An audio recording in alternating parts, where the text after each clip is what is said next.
DBC নিউজে আছি, যেহেতু মার্কিন যুক্তরাষ্ট্রের কথা বললেন, সেখানে সম্প্রতি দুজন বাঙালিকে বাংলাদেশি বংশোদ্ভূত আমেরিকানকে গুলি করে হত্যা করা হয়েছে। এ ব্যাপারে আপনি প্রতিবাদ জানিয়েছেন, কিন্তু আনুষ্ঠানিকভাবে এর কোনো বিচার দাবি করার কোনো উদ্যোগ নেবেন কিনা সেটা আপনার প্রশ্নের অংশ হিসাবে।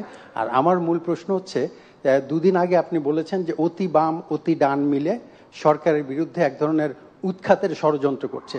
আপনি জাতীয় আন্তর্জাতিকভাবে দেশকে যেভাবে অর্থনৈতিকভাবে এগিয়ে নিয়ে যাচ্ছেন, বাংলাদেশের মানুষ তখন শঙ্কিত। সেই ক্ষেত্রে আপনার বার্তা কি বাংলাদেশের মানুষের কাছে এই ষড়যন্ত্র মোকাবেলার জন্য?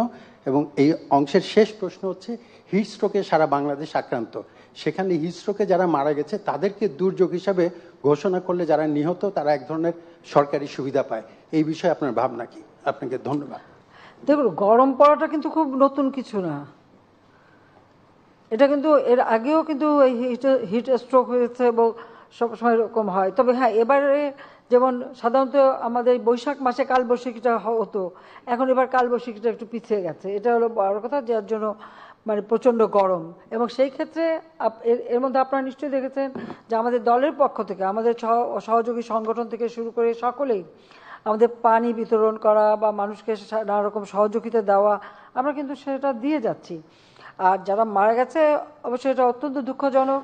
তবে আমরা সবাইকে সাবধান করে দিচ্ছি যে চলাফেরা সব কিছু সময় যেন একটু সাবধানতা অবলম্বন করে থাকে, বেশি মানে কোন রোদে না রাখা বা একটু ছায়া জায়গায় থাকা, আর বিশেষ করে প্রচুর পানি খাওয়া, এবং আমরা স্যালাইন, পানি, এমনকি ছোট ছোট ছাতা, ক্যাপ, আমাদের দলের এবং সহযোগী সংগঠনের পক্ষ থেকে যতদূর সম্ভব আমরা কিন্তু মানুষের পাশে যাচ্ছি। সরকারের পক্ষ থেকেও আমরা সচেতনতা সৃষ্টি করা এবং সব ধরনের ব্যবস্থা আমরা নিচ্ছি।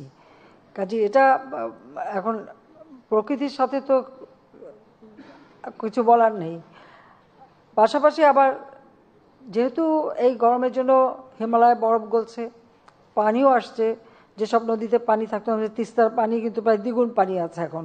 কিন্তু সাথে সাথে আবার সম্ভাবনা দেখা দিয়েছে আমাদের সিলেট বা ওই অঞ্চলে বন্যার। তো সে হয়তো বন্যাও আসবে। তো যে কোনো প্রাকৃতিক দুর্যোগ আসলে সেটা মোকাবেলা করার মতো সক্ষমতা কিন্তু বাংলাদেশের আছে। অন্তত আমরা আওয়ামী লীগ সরকার আসার পর থেকে এটা আমরা ব্যবস্থা নিই, এবং সেটা অবস্থা বুঝি আমরা যখন যেটা করার আমরা সেভাবেই প্রস্তুতি নিচ্ছি।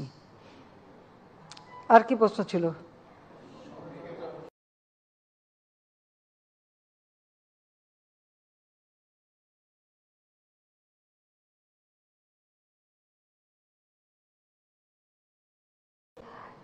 বাম চলে গেছে 90 ডিগ্রি ঘুরে।